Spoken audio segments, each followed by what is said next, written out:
You can't fire the owner because Nope. he can't fire himself. Someone's head's going to roll, unfortunately, in this situation. And it's probably Stefanski and Barry. I saw on The Athletic. I don't think that's fair, by the way. Stefanski, that part. I agree. I was saying the other day on my podcast that Barry should be fired. And I said I wouldn't fire Stefanski, but a couple of people made the point of saying, well, if you fire the GM, you got to give him a chance to hire his own coach, which is fair. That's true. Mm-hmm. So I would fire Barry. I would hire a new GM. If that GM thinks Kevin Stefanski's a good coach, wants to stick with him. Right. The situation in Cleveland has escalated with the NFL. Sources indicate GM Andrew Barry is prepared to move on from head coach Kevin Stefanski if he refuses to elevate Shedeur Sanders. The Browns are weighing a major quarterback change. Leadership appears to be aligning behind Sanders and pushing for immediate action. This is a high-stakes decision about control and the team's direction. I think it's unfair for me to comment in I guess, maybe on behalf of the industry. All I can say is this, the time that we spent with Shedeur, and what he's done throughout his college career is impressive. He's an impressive young man. He's a really good quarterback. Sometimes, fit comes into play. And I'd also say this, there are 4 more rounds of the draft. And then maybe lastly, it's less about where you get picked and what you do after you get picked. That's really the most important thing. Getting to know him over the course of the spring, he has a ton of resolve. Andrew Barry appears to be at a breaking point. Pressure from fans and within the organization to play Shedeur Sanders is intensifying. Barry is pushing for a move towards Sanders, while head coach Kevin Stefanski remains cautious about altering the depth chart. The divide is clear. One side wants acceleration, the other a measured rollout. The organization is under heavy scrutiny, and the focus has shifted to when, not if, Sanders sees the field. Has the 4th highest odds of any head coach this season to be fired. He's clearly on the hot seat. It's been a discussion for really a couple of years now, dating back to last season's 3-win season. And he's always had kind of hot and cold seasons. And now the sports books are saying he's 4th on the list.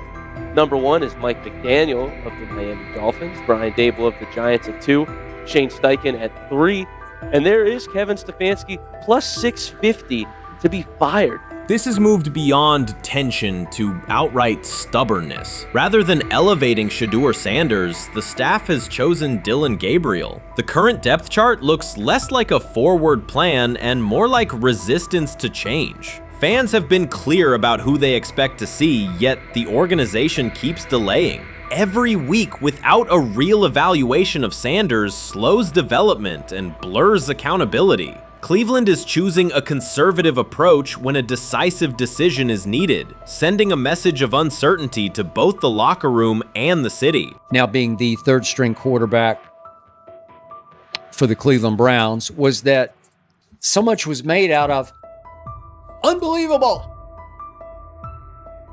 He actually made the team as the 3rd-string quarterback. Like that was a big deal. Like that was somewhat of a surprise to a lot of people.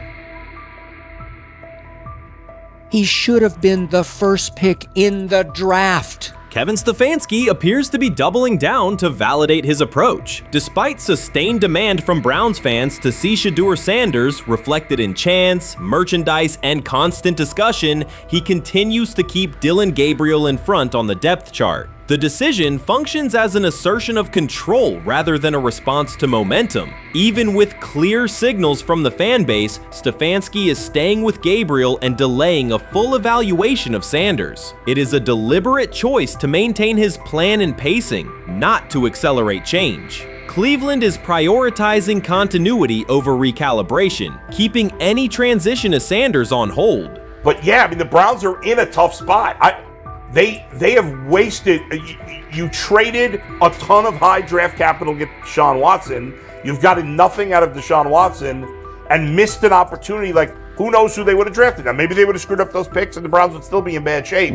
Andrew Berry is likely frustrated watching Dillon Gabriel default to conservative throws while the offense stalls. From a football perspective, this appears to be the hill Kevin Stefanski is choosing to stand on. Keeping Gabriel ahead of Shedeur Sanders has limited the unit's explosiveness and prevented a full evaluation of a higher ceiling option. Drives end quickly, field position flips, and momentum is lost while Sanders remains on the sideline. Fan patience is wearing thin. Each ineffective series intensifies criticism and shifts scrutiny toward the coaching staff's criteria for the depth chart. With every additional snap for Gabriel, the decision reads less like an open competition and more like rigid adherence to a plan that isn't producing results. The optics are clear. A dynamic quarterback sits while a cautious approach keeps the offense in neutral. If this continues, accountability questions will grow inside and outside the building. What performance benchmarks keep Gabriel ahead of Sanders? When will Sanders receive first-team reps in live situations to allow a fair comparison? The front office must decide whether to preserve continuity or pivot toward a timely assessment of Sanders. The longer the current approach stays in place, the more it signals stubbornness rather than adaptation, and the more pressure mounts to realign the plan with on-field output. I honestly see it happening if the Browns lose a bunch of games. Like if they get 5 wins or less, I see the report coming out now that Stefanski will be fired. I don't want it to happen. I want the Browns to be good, win a bunch of games. I think that they're going to be a team that is slept on and can at least get 7 wins, which is why if they don't, I see Stefanski getting all the blame for that, and there'll be a new coach in Cleveland. Because their players, to me, are there once again. We've talked about the incredible rookie class. The approach in Cleveland lacks consistency. One week, Andrew Berry signals he wants Shedeur Sanders on the field. The next, Dillon Gabriel gets the reps and the plan stays conservative. Through it all, Kevin Stefanski shows limited urgency despite pressure on his job security. Fans are asking for an offense that can push the ball, change field position, and produce points. Instead, the unit leans on short throws and cautious sequencing. Gabriel's play keeps the ceiling low and momentum static, while a full evaluation of Sanders is postponed. The result is growing frustration and a clear disconnect between the front office, coaching staff, and expectations in the stadium. The NFL tried to teach him and his father a lesson. You don't act like that. You don't talk like that before a draft. Sometime last week, and then, and I just tweeted that out again this morning, and then today, the Joe Flacco one got posted. So running through this, and then of course we'll still have Dillon will be next, and then Shedeur will come last. As training camp nears, Mary Kay Cabot is providing straightforward analysis of the Cleveland Browns quarterback competition. The starter has not been named, but she has moved away from her earlier skepticism of Shedeur Sanders and now acknowledges his talent and potential. Cabot explained that if Joe Flacco is chosen to start week 1, it will mean he is the most prepared to play immediately. This approach would also give younger quarterbacks such as Kenny Pickett time to adjust, refine their skills, and maximize their potential while Flacco handles the early workload. She added that a Flacco start would not prevent Sanders from earning the position later in the season. The depth chart remains flexible, and Sanders' continued development could put him in line for an opportunity as circumstances evolve. Cabot also noted that Pickett could win the job for week 1, but he must demonstrate he can integrate smoothly with the offense and perform reliably under pressure. The Browns want a leader who can control the huddle, execute plays efficiently, and maintain composure. Pickett's performances in upcoming practices and preseason games will be critical in determining whether he secures the starting role or Sanders ultimately takes the reins as the season progresses. Things like that. It doesn't mean that that Kenny can't swoop in there and steal that job by them, but he's really going to have to show that he has a complete mastery of this scheme and this system, and that they don't have to dial it back a lot to put him in there. So these will be some considerations, and I do think that that as the preseason goes along, it will become evident.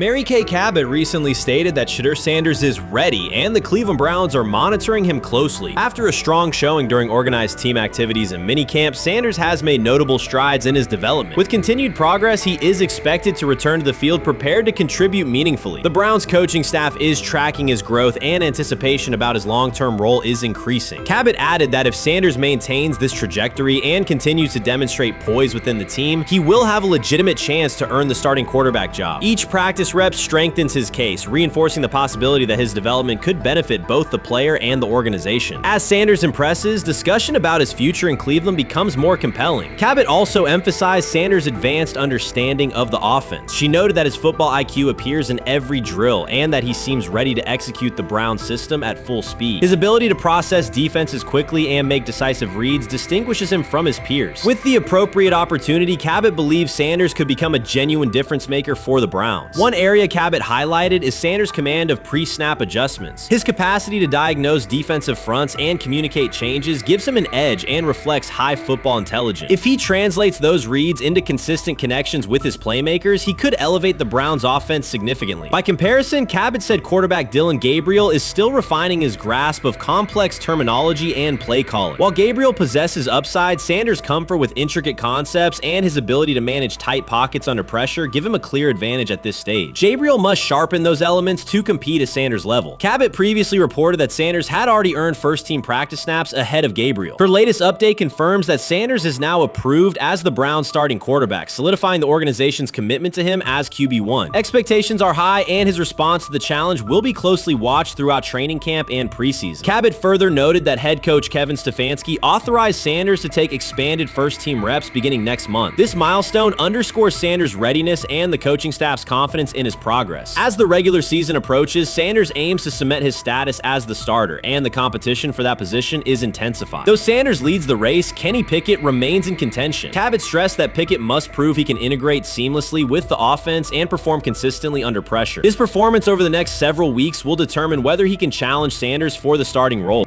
With both quarterbacks vying for the top spot, the Browns' Week 1 starter will be one of the most scrutinized decisions of the upcoming season. For now, Cabot's reporting underscores Sanders' rapid ascent, strong football intellect, and growing command of the offense, qualities that position him well to lead Cleveland's offense when the opportunity arrives. Chris Carter's televised assessment of Shedeur Sanders triggered immediate pushback from Cleveland fans, local media, and even several Browns veterans. Carter dismissed Sanders, a fifth-round pick, as unprepared to start and framed the growing interest around him as purely a byproduct of surname recognition. Since that segment aired, practice reports have told a very different story. Observers inside the Browns facility describe a rookie quarterback who is closing the gap on Kenny Pickett and Dillon Gabriel with surprising speed. Sanders first turned heads in rookie minicamp by directing the huddle with a calm that belied his inexperience. Position coaches reported that he rarely repeated mental errors during installation periods, a trait they rank highly when grading young quarterbacks.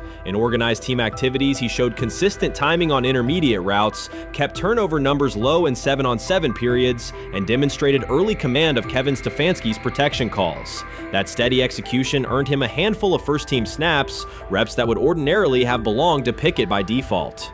By mandatory minicamp, the rotation had shifted again. Practice notes from beat reporters detail the rise in Sanders' workload each day. Red zone series against the starting defense, 2-minute drills, and full field scrimmage possessions in which he checked out of called plays when fronts dictated it. Mary Kay Cabot, initially skeptical Sanders would challenge for game day snaps in 2025, wrote after consecutive sessions in mid-June that his footwork, release speed, and pocket management had, quote, meaningfully tightened since rookie camp. Her tone marked a clear departure from early spring projections that labeled Sanders a long-term developmental project. The broader quarterback context in Cleveland magnifies that progress. Deshaun Watson's availability and form remain uncertain after 2 injury-interrupted seasons, while Pickett's transition from Pittsburgh has been uneven. Dillon Gabriel's arm strength is evident, but coaches continue to stress hesitation in his full-field reads.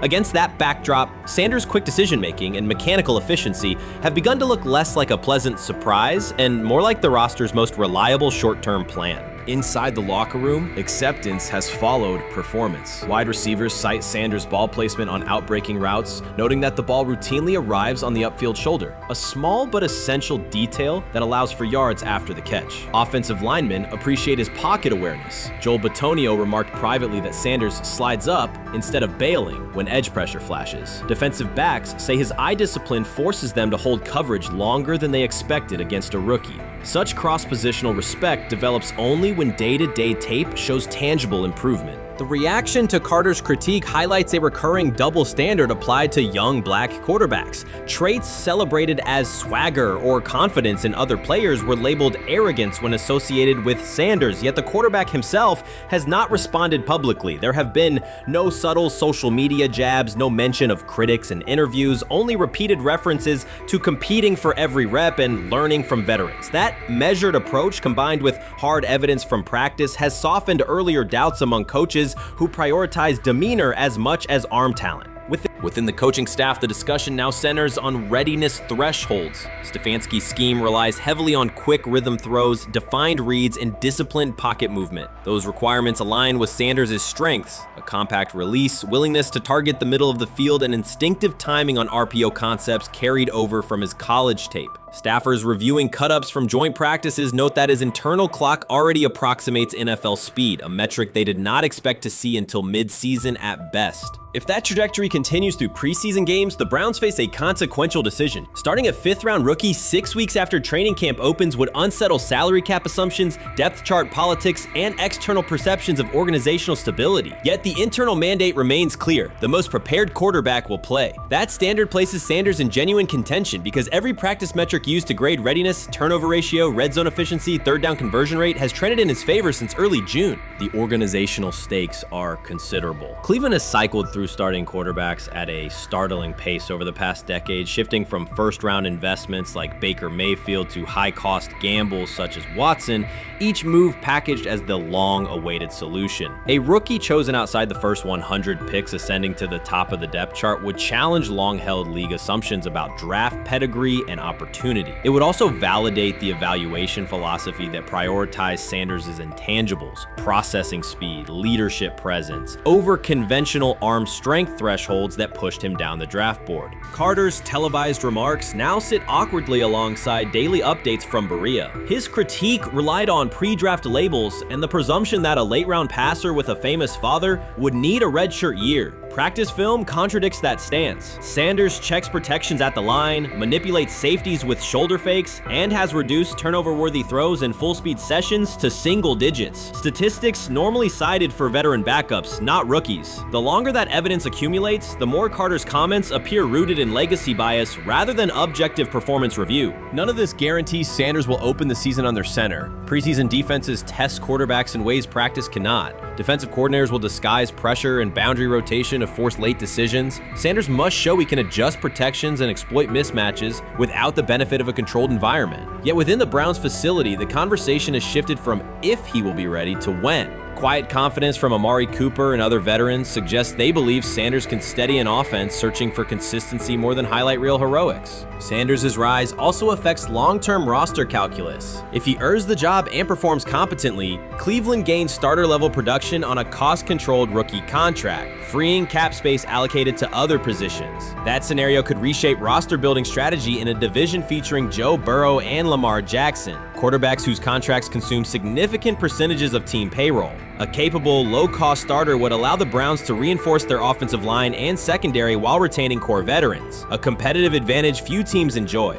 For now, the focal point remains daily improvement. Sanders continues to arrive before sunrise, reviewing the previous day's install with the quarterback coach, then staying after practice to throw on-air routes with receivers low on the depth chart. Coaches track those habits closely because consistent routine underpins performance when adversity strikes in live games. Each incremental gain strengthens the argument that readiness depends on preparation and aptitude, not draft slot. Carter's segment reminded the league how quickly assessments can become outdated when they lean on perception over evidence. Sanders' steady climb up the depth chart underscores the counterpoint. In the NFL, tape is the final arbiter. Should Sanders translate practice efficiency to preseason success, the Browns may discover that the solution to their long-standing quarterback riddle arrived quietly in the 5th round, carrying little more than confidence and a willingness to work. You first, when you take a look at both of these QBs, who had the most impressive start so far in the preseason? Well, to me, it was Shedeur. I didn't see any interceptions when he was out there. Didn't see anything like that. I mean, don't get me wrong. I don't think Dillon Gabriel did a bad job. I was impressed with the brother, but I'm going to go with Shedeur. You know, the pressure was on him. The spotlight was on him. Stephen A. Smith didn't just call out Dillon Gabriel. He held him accountable and made him rethink his comments. The moment Dillon Gabriel spoke and went after Shedeur Sanders, it wasn't a minor slip. He crossed the line and stepped directly into Stephen A. Smith's wheelhouse. And Smith answered with a clear, direct response that left no room for misinterpretation. The comparisons were emanating from the media more so than anybody else. And that's what I think, that's exactly who I think he was directing his comments towards. Having said that, Dillon Gabriel, respectfully, it was stupid. A very dumb comment to make. First of all, let me tell you something right now.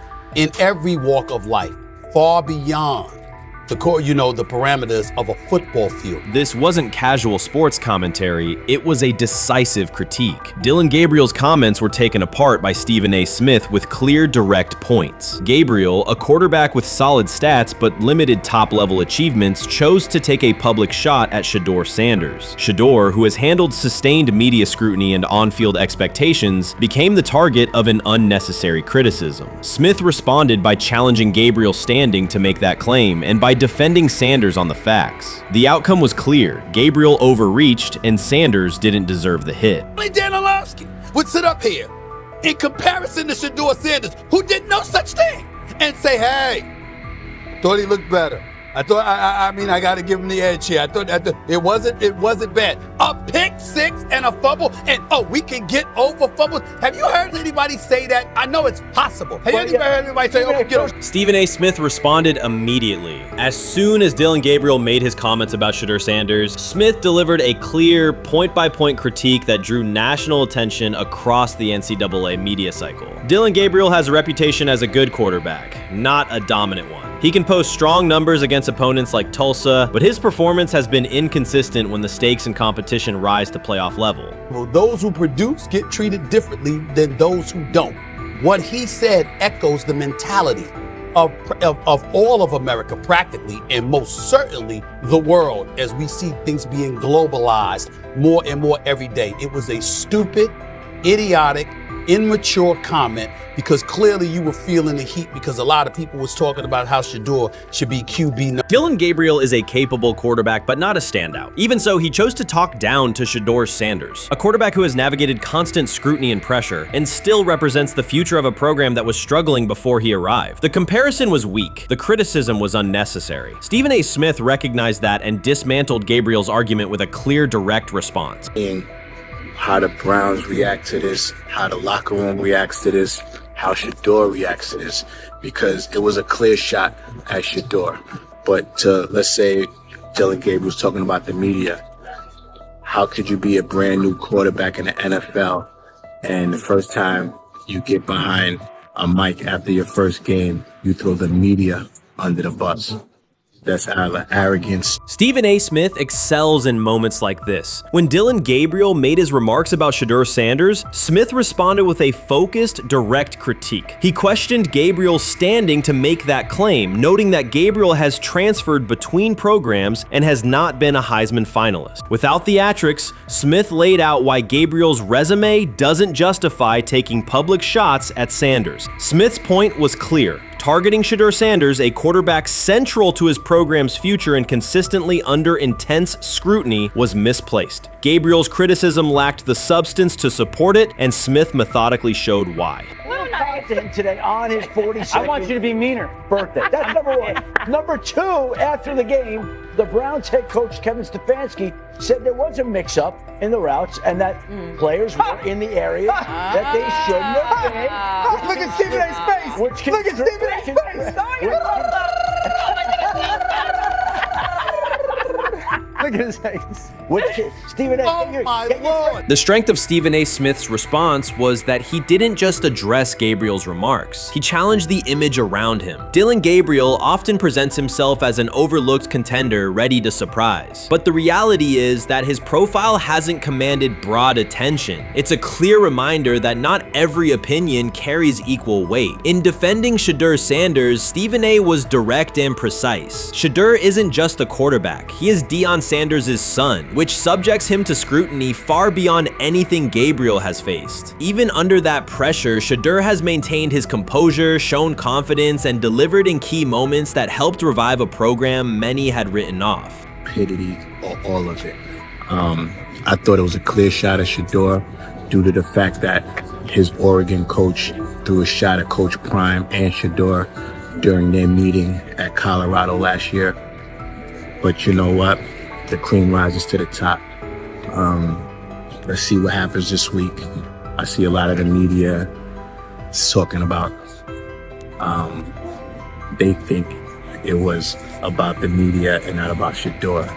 And I think that's a chess move. For Dillon Gabriel to take shots at Shedeur Sanders was a miscalculation. Stephen A. Smith made the mismatch clear. Gabriel's attempt to shame Sanders was unnecessary and counterproductive. You don't target Deion Sanders' son when Deion has turned Colorado into primetime television. It underscored that Dillon Gabriel has often played with a chip on his shoulder because the spotlight hasn't followed him. He has been around long enough to compile numbers but not to earn broad respect. That's why going after Shedeur was misguided. Sanders, despite ups and downs, drives headlines. Gabriel's most notable headlines have been his transfers. Stephen A. Smith pressed that point without hesitation, challenging Gabriel's standing and leaving his argument looking like a forced throw that turns into a pick six.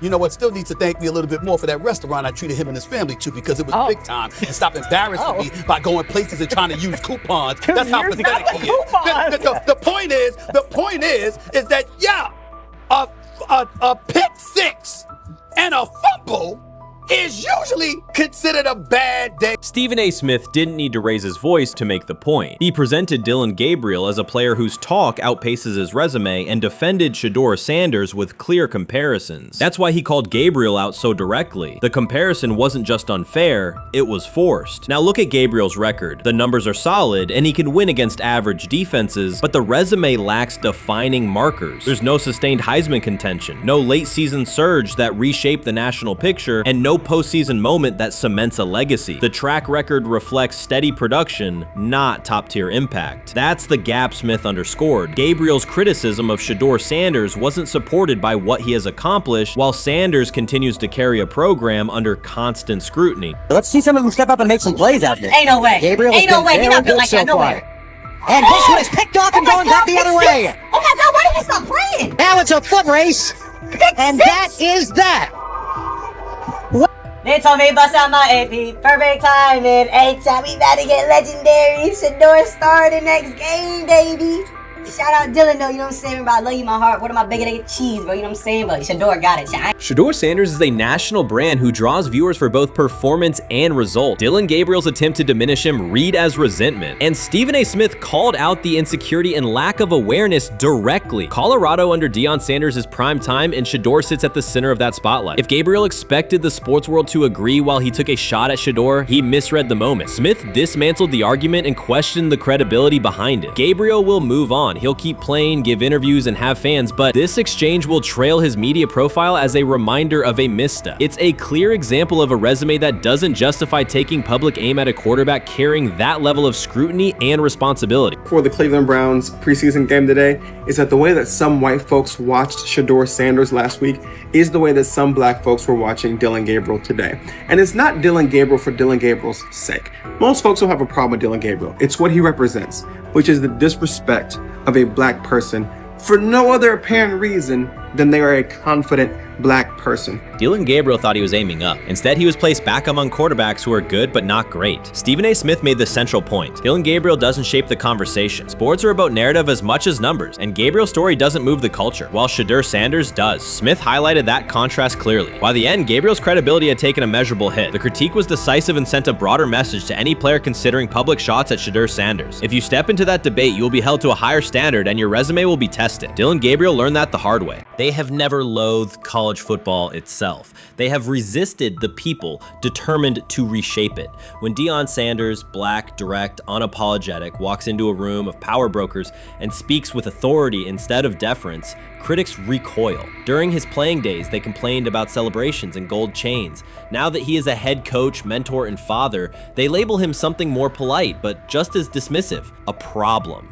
At Big 12 Media Days, Sanders addressed the accelerating chaos of the name, image, likeness market. He said college football needs a salary cap, not to hobble players, but to impose order on a system that showers unproven freshmen with seven-figure promises while the rest of a roster hunts for scraps. He called the situation unsustainable. Within hours, ESPN commentator Paul Feinbaum branded him a hypocrite, arguing that Sanders profited from NIL at Jackson State and now wants rules only because his most marketable athletes have moved on. The accusation spread quickly because it fit a comfortable storyline. Outspoken black coach gains from change, then protests when the advantage disappears. That framing ignores context. Sanders never criticized players earning money. At Jackson State, he urged corporate sponsors to partner with athletes who had been invisible to major brands for decades. What he wants now is stability, standardized guidelines, basic financial literacy, and roster balance that prevents locker rooms from fracturing over uneven payouts. When other coaches, Nick Saban, Dabo Swinney, Lane Kiffin, voiced similar concerns, they were praised for foresight. When Sanders spoke, the tone shifted to suspicion. The difference is not the message, it is the messenger. Feinbaum's response followed a familiar script. When black leaders question the structure of the sport, their motives are interrogated, their credibility attacked, and their competence doubted. He did not level the same charge at Jimbo Fisher when Fisher complained that NIL disturbed recruiting. He stayed silent when Kiffin lamented the transfer portal. But Sanders, who raised enrollment and television ratings at Jackson State, brought unprecedented attention to Colorado in one season and consistently mentors players beyond football, was called opportunistic. Feinbaum dismissed the cultural impact Sanders created, the exposure for historically black colleges, the draft pick developed, the infrastructure improved, reducing his work to a marketing stunt dependent on star sons Shedeur and Shiloh or two-way standout Travis Hunter. Sanders did not retaliate. He returned to practice, media obligations, and recruiting. His confidence is rooted in faith and in the responsibility he feels toward young athletes whose lives will extend decades beyond their highlight clips. When he asks for NIL boundaries, he is thinking about freshmen handed large sums without guidance, families unprepared for sudden wealth, and programs that abandon kids once production stalls. He has watched that cycle from the inside. He wants protections, not restrictions. Critics predicted Colorado would fade once Shedeur and Hunter leave. Instead, Sanders signed blue-chip quarterback G.J. Lewis and a wave of transfers eager to join a program that values personal growth as much as on-field wins. Recruits see a coach who challenges the status quo, who places black culture at the program's center without apology, and who will remain visible when social media buzz cools. They recognize that Sanders does not chase attention. Attention follows his results. Media outlets reduced the upcoming Buffaloes season to a win total prop. 6 victories, give or take. Sanders is playing a longer game. He wants to show young athletes, especially black athletes, that they can lead authentically, speak with conviction, and refuse to shrink for access. Success measured only by the scoreboard misses the point. If Sanders builds men who graduate with financial literacy, self-confidence, and community awareness, he will consider the mission successful, even if Colorado finishes with 5 wins instead of 10. None of that registers with commentators invested in an older hierarchy. For them, leadership should remain predictable, reserved posture, muted tone, minimal cultural expression. Sanders contradicts that image. The possibility that his methods could spread to other coaches, to other programs, threatens a model that has kept decision-making and revenue streams concentrated for generations. So the debate is not about hypocrisy or payroll ceilings. It is about control of the narrative and who is deemed qualified to write it. Sanders refuses to surrender that authority. He knows order is necessary. He also knows whose voices have been ignored whenever real reform is discussed. By speaking plainly, he forces television panels, athletic directors, and conference commissioners to confront issues they would rather defer: financial education, equitable resource distribution, and consistent national standards. Whether Colorado exceeds betting lines this fall will not change the trajectory Sanders has already set. He made Boulder relevant, energized recruiting beyond traditional power corridors, and broadened college football's cultural reach. that influence will persist long after social media debates cool. If his call for NIL structure eventually becomes policy, as the NCAA and Congress now contemplate, Feinbaum's soundbite will fade while Sanders' imprint endures. In the end, accusations of hypocrisy say more about the accuser than the coach. Sanders has remained consistent, empower athletes, hold adults accountable, and inject stability before unchecked money corrodes the locker room. The people who stand to lose clout in that environment prefer the chaos they can manipulate. Sanders prefers a system that nurtures the players who make the sport worth watching. His advocacy is rooted in experience, not self-interest, and his critics will have to decide whether to engage with that reality or keep shouting from the sidelines. They say training camp decides depth charts, but Shedeur Sanders began fighting for his job long before he will step inside the Browns facility. While most first-year players squeezed in one last vacation, he slipped onto a private field in Texas, strapped on Cleveland's helmet and shoulder pads, pulled a fresh number 2 jersey over his chest, and started rifling timing routes as if it were the opening drive of week 1. No cameras, no hype track, no product placement, just sweat, cadence, and ball placement. A rookie does not rehearse in full game gear unless he already envisions himself commanding the huddle. Plenty of observers shrug that clip off. They insist the 5th rounder, quote, isn't ready, cling to depth chart conventions, or whisper that the name across his shoulders did most of the talking on draft day. Maybe it is the Dion connection, maybe it is a preference for prospects who blend quietly into the background, or maybe the league's gatekeepers fear the possibility that the kid is better than the quarterbacks they have spent months promoting. Whatever the motive, the countdown has started, and video rarely lies. Shedeur Sanders is not preparing to arrive. He is preparing to lead. Footage of a 22-year-old quarterback running live reps in July should dominate highlight loops, but it barely registers on national outlets. Why? It ruins the tidy narrative. The easy storyline paints Shedeur as a pampered legacy prospect banking on his father's fame. Yet the tape shows something different. A rookie drenched in afternoon heat, drilling footwork, calling protections, and imagining cover 2 rotation before the first official meeting ever takes place. Elite mental prep looks boring on social feeds. It looks devastating when the season starts. Walk into Cleveland's quarterback room and you step into politics, not simply competition. Joe Flacco, a Super Bowl MVP in decline, carries institutional trust. Kenny Pickett, rescued from Pittsburgh's reset, carries hometown intrigue. Dillon Gabriel, the 3rd-round system fit, carries draft capital the staff must justify. And then there's Shedeur, the lightning rod whose presence alone spotlights every bias in the evaluation process. Coaches frame it neatly. Rookies must wait their turn. The truth is less polite. Practice snaps are currency. Perception is elastic, and early allocations already favor Pickett and Flacco. It is the oldest playbook in the league. Lock vets into the headline roles before pads even crack. Then let repetition shape reality.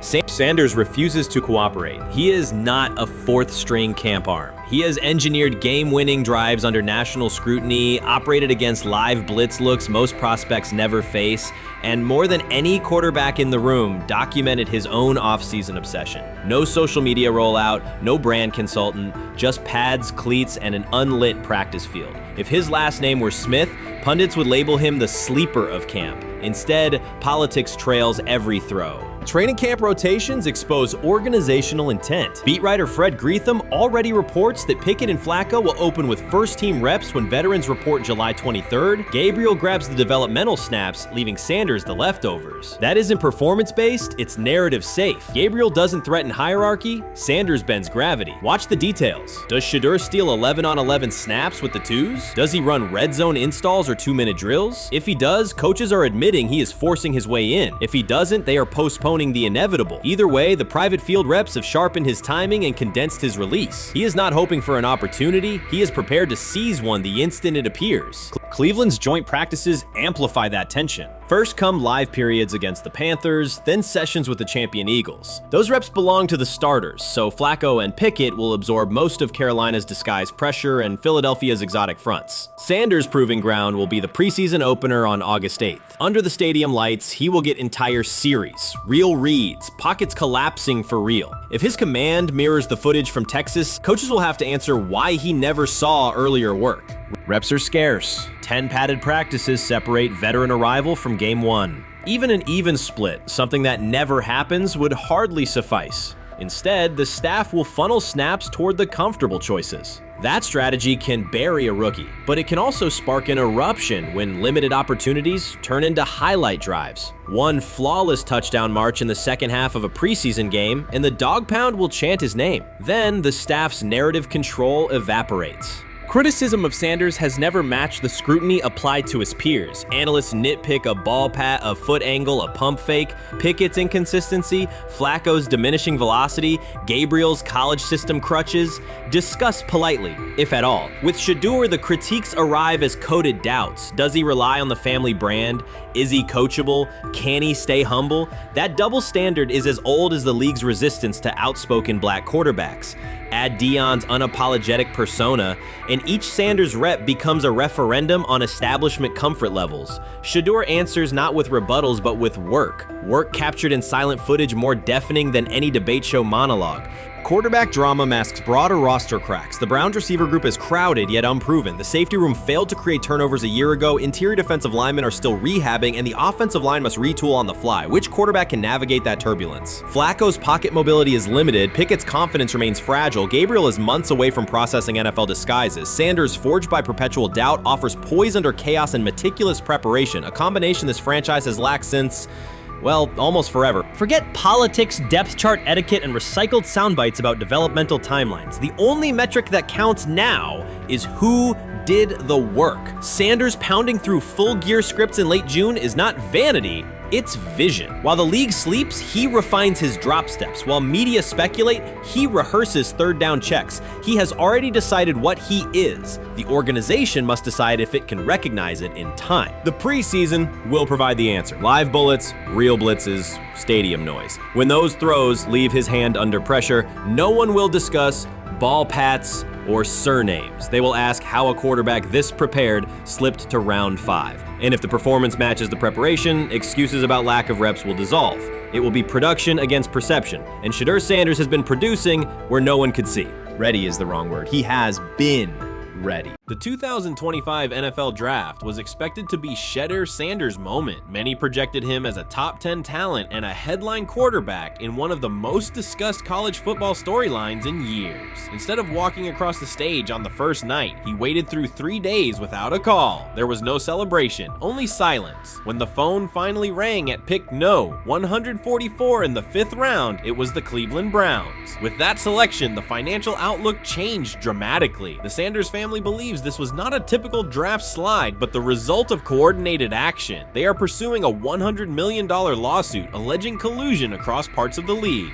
In the months before the draft, Sanders was consistently discussed among the top quarterbacks in the class. Television and digital analysts praised his poise, accuracy, leadership, and command. Scouts highlighted a 74.1% completion rate, record-setting stretches at Colorado, and his rise from an HBCU star to a national figure. Consensus expectations placed him in the first round or early second. Draft night unfolded differently. As picks accumulated, there was little indication that his name would be called. The atmosphere at his private gathering shifted from anticipation to doubt. When the Browns selected him late on day 3, projections for his first contract dropped from an estimated range in the mid-$30 million to approximately $4.6 million, with corresponding reductions in likely endorsements and long-term positioning. According to Deion Sanders and others close to the family, this was not about performance, injury, or conduct. They argue it was coordinated. Attorneys were contacted immediately. The allegation is straightforward. Sanders' value was suppressed intentionally. The family's position is that this was a calculated decision within parts of the league, not an isolated set of evaluations. The legal claims focus on communications that, if authenticated, could be significant. Internal emails, text messages, and owner-to-owner conversations. The family's representatives contend that these materials show a deliberate effort to avoid drafting Sanders in early rounds based on perceived image concerns rather than football merit. One message reportedly under review framed the decision in branding terms. Drafting Shedeur would mean inheriting the prime brand. The complaint asserts that this view led some teams to discourage others from selecting him unless necessary, not for film-based reasons, but to avoid perceived attention and external pressure tied to his family's profile. A related thread involves speculation about team fit and willingness to play for certain franchises. Past public comments by Deion Sanders were interpreted by some as signals of an Eli Manning scenario. The family's view is that these were strategic statements, not ultimatums. They argue that rather than engage in discussion, teams chose a passive approach, no direct rebuttal, reduced contact, and a collective reluctance to invest a premium pick. If phone records and written communications corroborate coordination, these items could become central exhibits. Media tone shifted as the draft neared. Coverage that had emphasized production and leadership began highlighting intangibles, interviews, and perceived coachability. Anonymous sourcing appeared in multiple outlets, with claims that Sanders skipped combine drills out of arrogance, bristled at film critique, or told one club, "Maybe I'm not the guy for you," after a tense session. A widely cited line, "Nobody wants a celebrity backup quarterback," was voiced by Colin Cowherd and circulated as shorthand for risk. The Sanders legal position is that these narratives did not arise organically, but reflected a coordinated leak pattern that undermined his market value.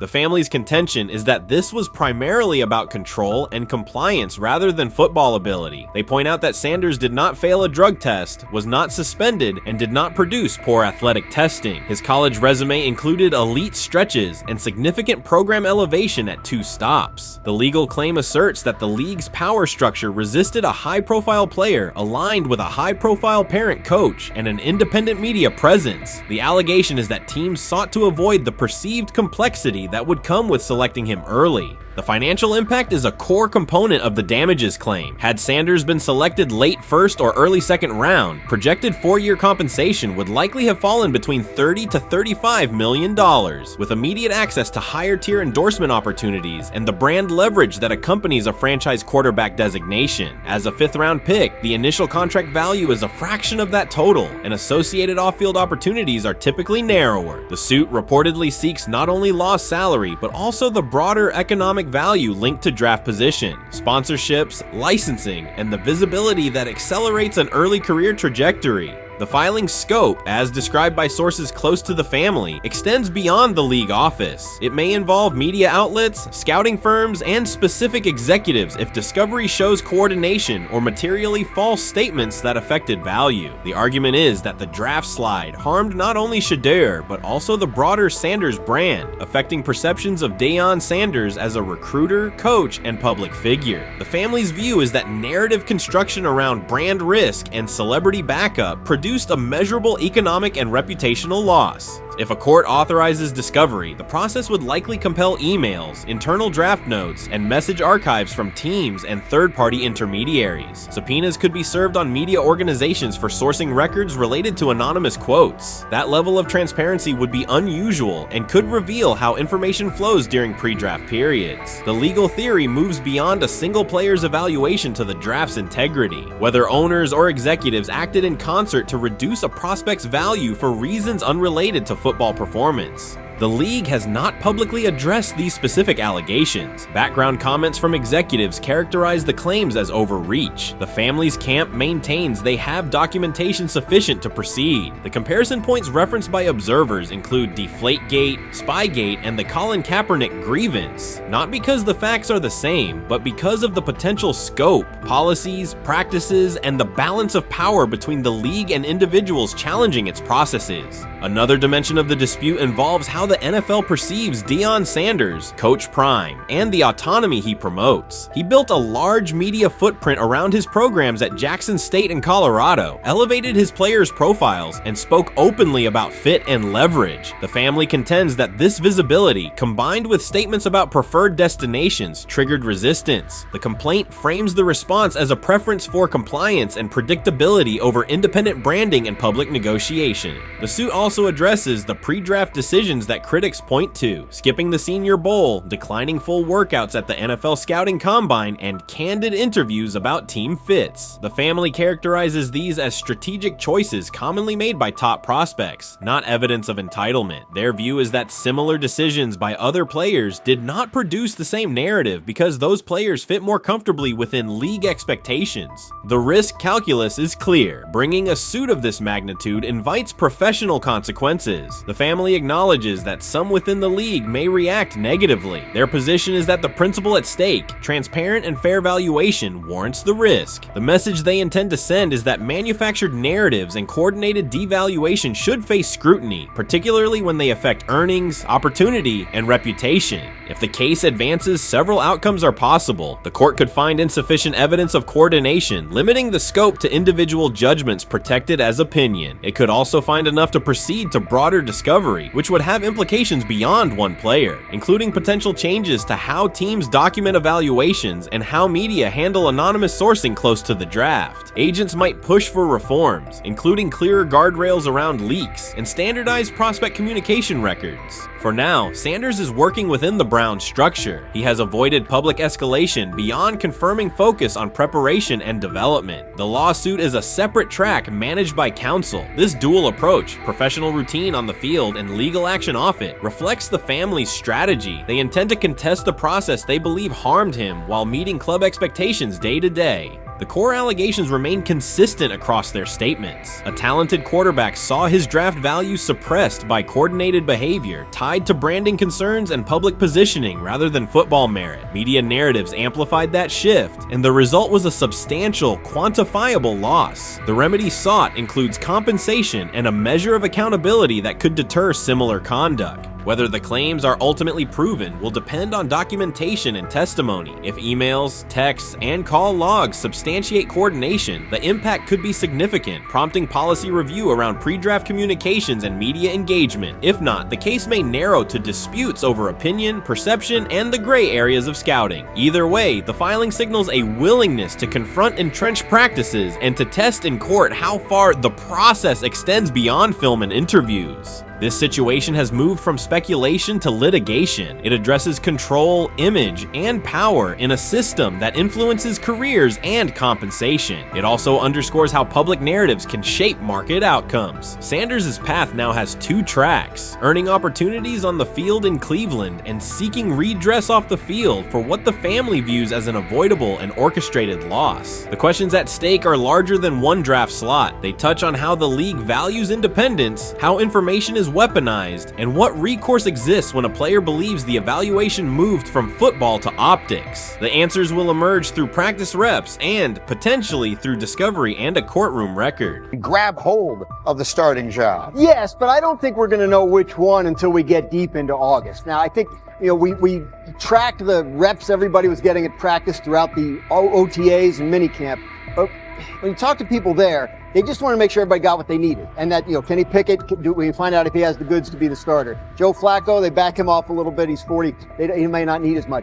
The rookies, Shedeur Sanders and Dillon Gabriel, what do they need to learn to make the transition from the college game to the pro game? That's what the spring was about for the Browns quarterbacks. Now, Shedeur Sanders has moved from social media celebrity to on-field standout, and ESPN now lists him among its first-team candidates. Reactions are split. Some fans are impressed while others are skeptical. Whether this reflects Deion Sanders' long-term strategy or simply Shedeur's rapid development, the story is drawing widespread attention. Here's a look at what led to this moment. They never planned on taking him. The problem is, like Ocho Cinco said, you got somebody that has endeared himself to the locker room. And guess what? The difference between him and Tim Tebow, the biggest one, is he can play. He can throw the ball. Tim Tebow running around being an H-back. He can throw the ball. And he's done everything he needs to do. He ain't saying nothing. He ain't rocking the boat. He ain't mad about the reps. He ain't mad about none of that. All the people out there want to see is this, like Tyvis said earlier. We want to see what he can do with Jerry Jeudy. Online reactions are sharply divided. Some fans strongly support Sanders, while others argue he is overrated. Traditional analysts cite statistics and claim his recognition comes mainly from his father's name. Sanders supporters are actively celebrating his rise and already predicting a future NFL career. Sports media outlets have made his candidacy a central topic of debate. The discussion now extends beyond statistics and victories to include his marketability, public image, and on-field presence. Sorry. Is Shedeur Sanders going to get a chance to win this job? Do you believe he gets a legit shot to win this job? Listen, I think, first of all, the action's going to really start in training camp. Like, forget all the OTA stuff. You don't win a job in OTA. The real action starts in training camp. And just like Shedeur said, during the mini camp, when it's time to take your rep, you got to make the most of it. Because I think early on, there's going to be a lot. Remember, Joe Flacco didn't hardly practice in OTAs and mini camps because they were giving the young guys. Right. So when he gets his opportunity, he's going to have to make the most of it. Analysts are closely reviewing game footage to evaluate Sanders' decisions and mechanics, while others examine his social media activity to see how he balances content creation with quarterback duty. Shedeur Sanders' placement on ESPN's early first-team list has taken over the college football conversation. Supporters circulate his highlights and argue that his on-field production and leadership justify the honor. Skeptics claim the recognition relies too heavily on his family name and question whether his resume is strong enough enough for first-team status. Analysts are rewatching game footage to assess his reads, accuracy, and pocket presence, while others examine how he balances a high-profile social media presence with quarterback responsibilities. The debate has pushed other storylines, such as conference realignment and NIL issues, into the background, leaving fans and commentators focused on Sanders' performance, marketability, and overall impact on the sport. I'll keep saying it. I believe Shedeur Sanders should play more games than any other quarterback on this roster this year, because he's the only guy that I look at and say they might have something here. Because I'm telling you right now, they left night one of the draft saying we are taking our quarterback next year. So it's on Shedeur or Dylan or Kenny, probably not Joe, to change their mind. To change their mind. But you got to find out. You've got to find out. Opinions differ on whether Sanders is benefiting from his family name or simply showing real progress, but the attention is undeniable. Social media is flooded with edited images elevating him to legendary status. Critics argue the first-team nod is driven by hype and marketability, while supporters point to his flashes of strong arm talent, field vision, and decision-making. Regardless of motive, the announcement has dominated the football news cycle and intensified debate over how much of his rise is performance-based versus media-driven. Highlight reels rarely show Sanders' turnovers, late-game mistakes, or inconsistent stretches. Being named to a first-team watch list suggests sustained dominance, something Sanders has displayed only in flashes. His selection appears driven as much by brand recognition and media appeal as by performance. ESPN's decision has intensified debate. Data-driven critics post statistics that question his resume, while passionate supporters predict awards and future NFL success. Commentators recall a time when first-team consideration required years of proven excellence. Yet many fans already see the announcement as confirmation that Sanders is on track for major college football honors. Shedeur Sanders has earned first-team reps when training camp commences later in July. I'm not saying like he's the first guy up when you do 11 on 11s day 1, 2, 3, 4, 5 at training camp. I'm not necessarily saying that, but he's the one quarterback that we didn't get a chance to see take reps with the ones. But I think Shedeur has a chance to like make this conversation interesting if he gets those reps with the ones and he has the same success that he did with the 2s, the 3s, and the 4s. I have confidence he can show you something, but I got to see it. We all got to see it before we can actually judge that. Some believe Deion Sanders is already preparing for an award ceremony, while others are furious, threatening to protest ESPN's credibility over Shedeur's first-team mention. Critics argue that honoring Sanders without a full season of elite play undermines college football standards. Supporters insist his performance and profile justify the recognition. The debate reflects a broader clash between traditional merit-based evaluation and modern brand-driven visibility. In today's landscape, first-team consideration is no longer only about statistics. It also involves marketability and audience engagement. Whether welcomed or rejected, Sanders commands attention and embodies the sport's shift toward both performance and personal brand. This is exactly what he says. I'm told the footage of Shedeur Sanders meeting with the Giants is so bad that both the Browns and the Sanders family have threatened legal action if it is published. The New York Giants have released audio from their draft interview with Shedeur Sanders, and the disclosure has drawn intense public reaction. Fans want to know whether Sanders made critical remarks and why the Giants shared material that should have remained confidential. The situation revolves around an open microphone, contentious comments, and the broader implications of the leak. The New York Giants published a brief, edited segment from their interview with Shedeur Sanders and withheld the remaining footage. Observers are debating whether this was a strategic public relations decision or an attempt to discredit him. The team has offered no additional explanation, and many fans view the limited release as inadequate and potentially misleading. They are demanding full transparency and accusing the organization of orchestrating a negative narrative. While criticism of Sanders is vocal, his supporters are responding with equal intensity.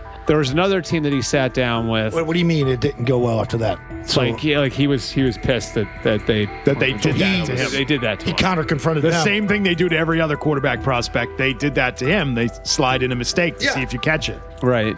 And so because you're the quarterback. But he didn't take it as a correction. He took it as like he got pissed off. Yeah, and it's like so here's another one. So another one was, he throws a bad interception, and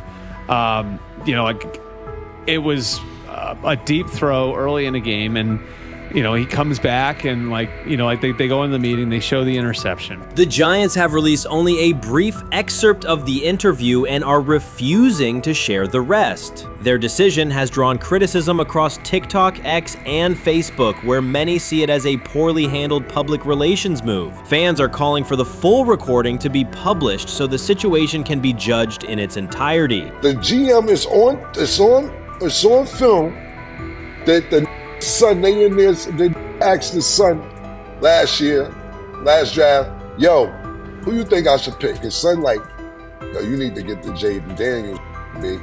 This is what his son, it's on tape. You should go Jaden Daniels. He laughing at his son. And all right, cool, get Jaden Daniels. I don't even know how that tape got out. I wouldn't have let the get out. Shedeur Sanders appears unfazed by the situation. Although the Giants suggested he was more hype than substance, their handling of the interview has instead elevated his visibility. Analysts across major sports outlets are now discussing him more than before, keeping his name prominent in the news cycle. New York Giants, where these tapes at? You hear me? Because if Shedeur Sanders was so unprofessional, y'all would have leaked the tapes for the whole world could see, right? Cause understand, it's a lot of he say, she say. But one thing I do know, as a young black man growing up in this world, being straightforward and not sugarcoat anything. The Giants' PR team appears to reject Sanders' family connection outright, a decision many view as unprofessional and lacking nuance. Internal discussions seem to have dismissed quarterbacks with prominent relatives as poor fits for the organization, revealing limited awareness of public perception. The response was swift. A single edited clip ignited widespread debate on social media, with fans asking why essential segments were held back and what the team might be hiding. Critics argue that if the full interview contains nothing damaging, the club should release it in its entirety. Online discussion intensified immediately and continues to gain momentum. What they do during the film and the combine and the meetings is teams will install mistakes intentionally planted in the install, and they want you to catch them. Shedeur didn't, and when a coach called him out, once again, it didn't sit well.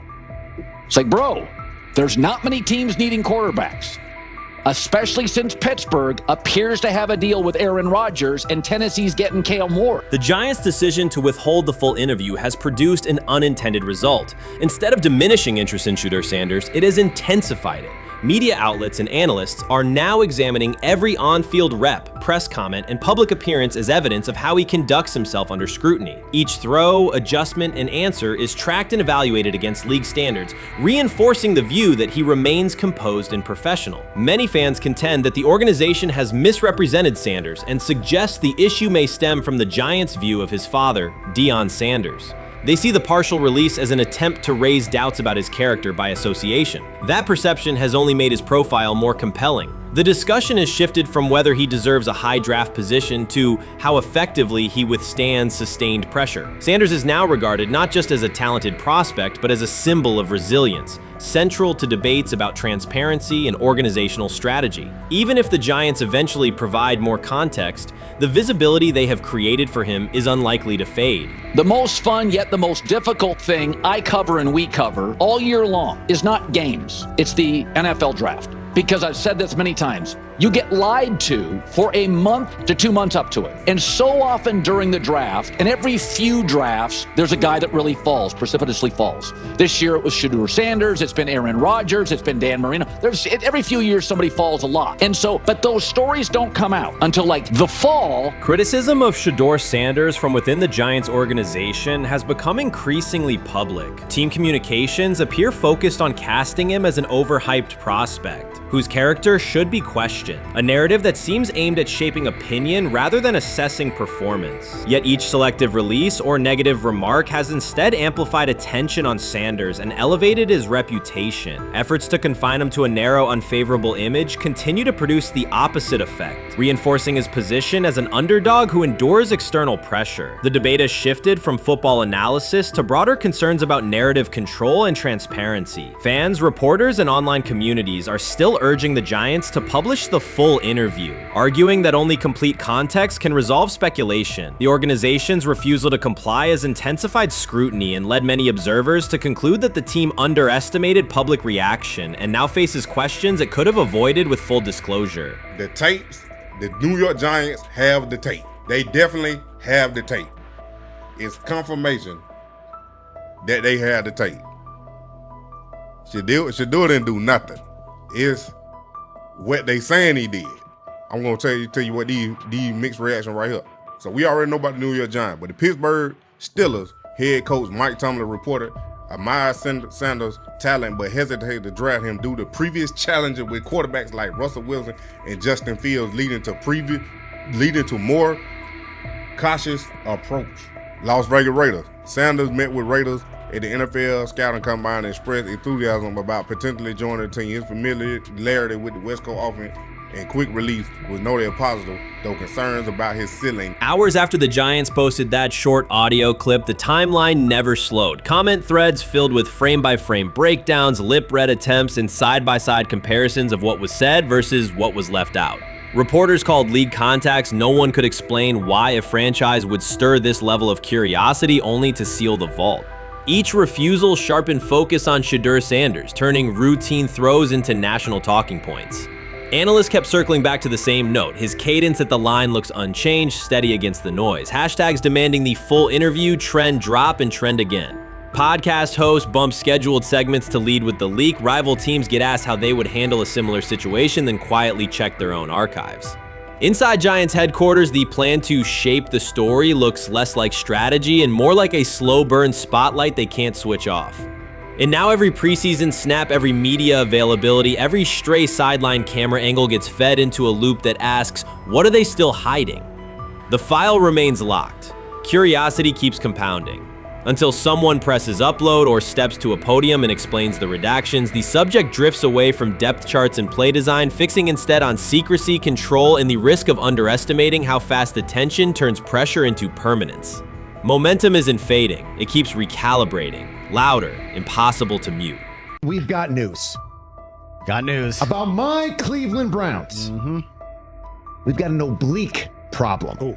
Obliques are big deals, especially when it's your quarterback. Now, he might be fourth on the depth chart, but he was number one in the preseason game last week, and he did a great job. 138 yards, 2 touchdowns. Shedeur Sanders has an oblique injury. That is not good. I do not like this.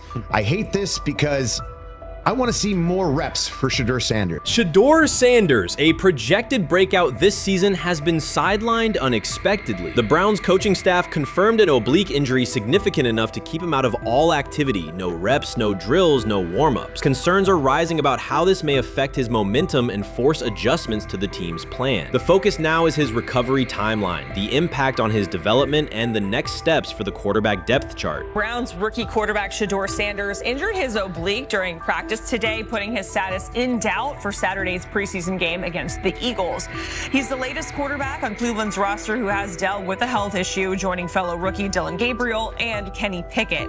Sanders, who is trying to fight his way up the Browns' depth chart, started the preseason opener last week and threw to practice. So how concerning is this for Shedeur as he is trying to, again, make his way up the depth chart, be QB2, potentially QB1 in the future? Dillon Gabriel taking Shedeur Sanders' QB1 spot after Sanders suffers an oblique injury is more than a roster change. It signals the staff is choosing urgency over efficiency. You do not replace a quarterback operating near a 70% completion rate with one coming off a 32% outing unless the decision is driven by desperation or poor evaluation. That is not strategy, it is avoidable loss of production. The impact on accuracy, timing, and drive sustainability is clear, and the difference is apparent to anyone watching. Well, here's what we know. I mean, after practice, Kevin Stefanski, the head coach of the Cleveland Browns, was not available to the media, but I did talk to him on the field as the players were coming off, and he told me that Shedeur Sanders complained of oblique soreness during the warm-ups this morning. Shedeur Sanders' absence isn't just a gap in the lineup, it's a setback for the entire offense. He thrives under pressure and makes throws others won't attempt. When he's healthy, every pass has intent, every drive has rhythm, and opposing defenses know they're in for a long day. Replace him with Dillon Gabriel and the defense senses an opening. Corners press tighter, safeties cheat down, and linebackers blitz more aggressively because they don't expect the same timing, velocity, or accuracy. Yes. I mean, yeah, I'm a fan. I'm not even going to try to hide it. Rich gets you guys are fans. Like, you guys talk about Cleveland Browns quite a bit. Yeah, it's almost annoying to me. It aggravates people. Like, people don't like the fact that Rich talks a lot They about must love Shedeur. I'm here. But it's like, you know, you have a friend, and that friend's child is following in the family's footsteps. You want them to do well. I don't know why people have such an issue. I know Rich is supposed to be impartial, but it's kind of hard when you have that type of tie to it. But yeah, I'm rooting for Shedeur, man. And Dillon Gabriel's 32% completion rate isn't just poor, it's untenable at this level. A number that low needs no context. It means 2 misses for every completion. Weather, opponent, and play calls are secondary when efficiency is that limited. That output does not sustain drives or keep the full playbook viable, yet he is starting while Shedeur Sanders is sidelined. The contrast is clear. Sanders brings accuracy, timing, and command. Gabriel's recent performance reflects inconsistency and missed opportunities. Choosing Gabriel under these circumstances reduces offensive reliability and invites defensive pressure. It is a decision that sacrifices efficiency and field position. So it'll be interesting to see what happens with Dillon Gabriel, but to the Shedeur Sanders point, it is unfortunate because I thought he was gaining some momentum. I know the practice that they had before they left for Philly, Daniel Oyefusi reported that he actually took the most reps of all of the quarterbacks. And that was the first time that had happened. It was the first time that he had went ahead of Dillon Gabriel, practicing with the twos, etc. So like coming off that stout performance against the Carolina Panthers, he was gaining momentum. If this were a clean evaluation, there would be no debate. Shedeur Sanders is the clear choice. He's accurate, composed, and consistent with a track record of high-level production. Dillon Gabriel remains a question mark, and not the kind that stresses defense. He's the kind that makes coaches consider leaning on the run to limit risk and protect field position. The reality is that injuries create openings for players who haven't earned them. Gabriel has stepped into QB1 while Sanders is out, but that reflects circumstance, not superiority. We don't know the severity of this oblique injury and whether it will even keep him out of Saturday's game against the Eagles. As for moving up the depth chart, I'm the Browns preseason sideline reporter. I was there Friday night when he burst onto the stage and set the NFL world buzzing. And yes, his demeanor was tremendous. His poise was tremendous. He did the things that were asked of him. But at the end of the day, he wasn't actually asked to do all that much. The real concern is how this could attach to Shedeur Sanders' reputation. The NFL is unforgiving about availability. An oblique injury for a quarterback isn't minor. It affects mechanics, torque, and timing. Even with a strong return, the injury-prone label can linger. For the Cleveland Browns, or any team seeking stability under center, that perception is toxic. Teams don't want a player they fear won't make it through October. That's the risk. Talent doesn't always overcome league politics. Once questions about durability start, they rarely fade. They surface in contract terms, roster decisions, and sideline evaluations. So Shedeur Sanders is injured again?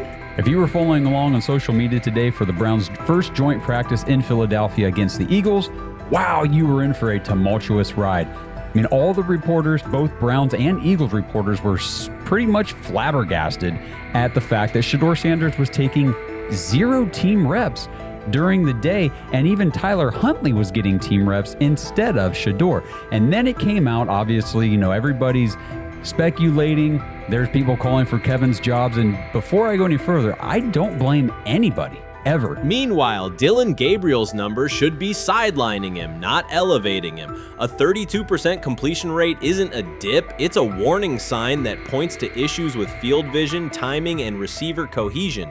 That's the quarterback taking snaps while Shedeur Sanders is out.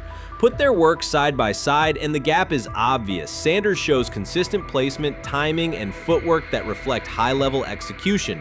Gabriel's recent output introduces variability that shrinks the call sheet and stalls drives. You can't claim the priority is winning while starting a quarterback who isn't reliably delivering routine completions. Fans recognize it, receivers lose confidence and tempo when targets are off, the offensive line's urgency fades when protection doesn't translate into productive throws, team belief in the quarterback is fragile, and once it erodes, a season can come apart quickly. We could be looking at, 3/4 of Snoop and maybe 1/4 of Dylan Gabriel. Not really exciting for the fans. Of course, it would be nice to see what Dylan looks like. Did spend third-round capital on him. If you're Dylan Gabriel and you're a rookie, is not you be want to get healed. You want the reps. You want to take these reps. So what do you do to prepare yourself and get ready? Because, man, when rookies get injured, it's like these reps are so valuable. Yeah, sets them back a lot. We do have some video here. Mike Garafolo had some video of Jalen Hurts kind of helping Shedeur use his cart to get off the field here. Shedeur Sanders changes the entire equation. His presence under center keeps defenses honest, keeps teammates engaged, and expands the coaching staff's options. You can call vertical shots, open the playbook, and control the game's tempo. Dylan Gabriel limits that. With him, the playbook narrows, drives stall, and the defense ends up on the field too long trying to compensate. The Cleveland Browns are not in a position to gamble at quarterback. This is a franchise with a difficult history at the position. With Gabriel, the issues are visible from the stands. A 32% completion rate won't jump to 60% with a few extra reps. If anything, it will decline as defenses present looks they would not risk against Shedeur. And that's the core issue. Shedeur Sanders at 80% is still a better quarterback than Dylan Gabriel at his best. That isn't exaggeration, it's the numbers. If Sanders is a 70% passer when healthy, even a drop to 60% keeps him well ahead of where Gabriel is now. Yet the team is rolling with the quarterback who isn't delivering routine completions. Every week Sanders is out, his hold on QB1 loosens. That's the hard truth. The longer Gabriel stays in the role, the more coaches cite continuity and chemistry to cover what's happening on the field. Every throw and every drive has to be a statement, not just to win, but to erase any notion that Gabriel is a legitimate alternative. In the NFL, QB1 isn't handed back because you used to be the best option. You have to take it. Started off with some positive news for Shedeur, and then it kind of just went left real quick. Shedeur got the news early on that if Dylan Gabriel couldn't go, he would get his second straight start in the Saturday preseason game against the Philadelphia Eagles. And then he went on to injure his oblique. For the fans who don't know exactly what part of the body the oblique is at and what that injury is and how it can impact the quarterback, can you explain to them what is an oblique injury? It's like up in this area, right? Well, you can't see me, but like right up in here, when you go to throw, like obviously that's all that. So the truth is straightforward. The Cleveland Browns, or any team in this situation, aren't going anywhere meaningful with Dylan Gabriel under center. You can frame it as progress and point to selective highlights, but reality will level it out, and by then the season is already slipping. Shedeur Sanders is the difference between a team with a path forward and a team playing out the schedule. He reads coverages, delivers on-time throws, and forces defenses to respect every level of the field. Gabriel turns the offense into guesswork. The NFL is built on results, and the results are clear. Gabriel's 32% completion rate functions as a warning sign. It doesn't need context, a clinic, or a film session to explain. It signals inefficiency that stalls drives and compresses the playbook. Yet he has been handed the role Shedeur established through precision, composure, and production. That decision undercuts the stated goal of winning. With Sanders, the offense retains structure, rhythm, and threat. With Gabriel, it narrows and exposes the defense to longer stretches on the field. I'm about to unleash about Shedeur Sanders. I just watched what happened to Shedeur Sanders in the Cleveland Browns' third and final preseason game. And I'm outraged, I'm sickened, and I'm saddened. By the way, Shedeur continues to be treated in the National Football League now by those sorry-ass Browns and sorry-ass Kevin Stefanski. The Cleveland Browns are once again mishandling a promising quarterback. Skip Bayless criticized the organization for failing to develop Shedeur Sanders and for misusing his skill set. He argued that the team's decisions are undermining Sanders' progress and turning a major investment into a cautionary example. Bayless pointed to inconsistent usage, questionable play calling, and a lack of clear direction as key issues limiting Sanders. He said the Browns need a defined development plan and stronger support if they expect Sanders to succeed. Skip Bayless delivered a direct, critical assessment this week. After seeing Shedeur Sanders in a Browns uniform, he argued that Cleveland is mishandling the quarterback and undermining his development. Bayless said the team's approach shows poor planning and inadequate support around Sanders. He dismissed excuses about strategy and emphasized the need for better coaching. deployment, and protection. In his view, the Browns are setting themselves up for problems before the season begins, unless they establish a clear plan for Sanders. Given the team's recent decisions, his reaction is understandable. Cleveland has a history of inconsistent quarterback development. Shedeur Sanders is a premium prospect, the son of a Hall of Famer, a proven college performer, and a widely recognized figure. The organization should prioritize his reps, protection, and a clear development plan, not place him behind Dillon Gabriel as if he were a secondary option. But I'm going to answer this question by saying Shedeur Sanders, and I'm going to tell you why. I think he's being set up to fail. That's right, I'm going to say it. Okay. Here we are on national television, right? There's been 11 practices, if I remember correctly. He's been starting against, he's been playing against the third unit. He's fourth on the depth chart. And then suddenly you throw him into the start line, and he hasn't had any reps for the first team at all. Think about that. So you're just going to throw him to the wolves like that, huh? I mean, you know, if he had first team snaps in practice. Yet here we are. Cleveland has one of the most publicized prospects and is handling him like a depth piece. The broader issue is the franchise's long record of quarterback instability and inconsistent development. That history colors every move they make. When the Browns draft a quarterback, fans don't anticipate a long-term answer. They brace for another reset. Shedeur Sanders should be treated as a priority, not as an afterthought behind Dillon Gabriel. Let's give him a chance. Let's give him a chance with the play calling. You know you have an offensive line that isn't playing that well. So what do? Why not just play the short game so he can get the ball out of his hands very fast to run a competent goddamn offense? Outside of that, Shedeur has to be better in understanding that the offensive line that you're working with right now is not adequate.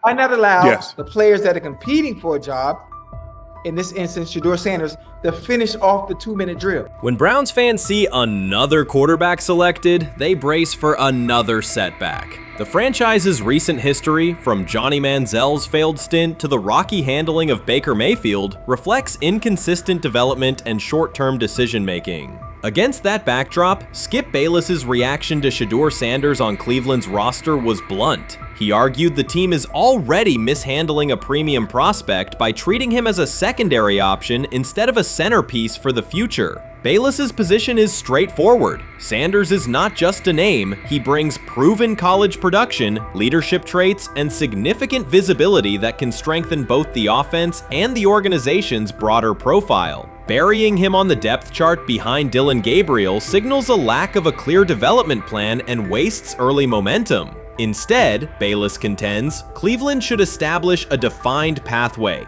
First-team practice reps, protection and personnel tailored to his strengths, deliberate play calling that accelerates processing, and measured in-game opportunities that build confidence and execution. In his view, the Browns need alignment from the front office to the coaching staff to prioritize Sanders' growth. Continuing to treat him like a depth piece risks repeating the same cycle that has undermined previous quarterbacks. Committing to a coherent plan gives Sanders and the franchise a realistic chance to convert potential into sustained performance.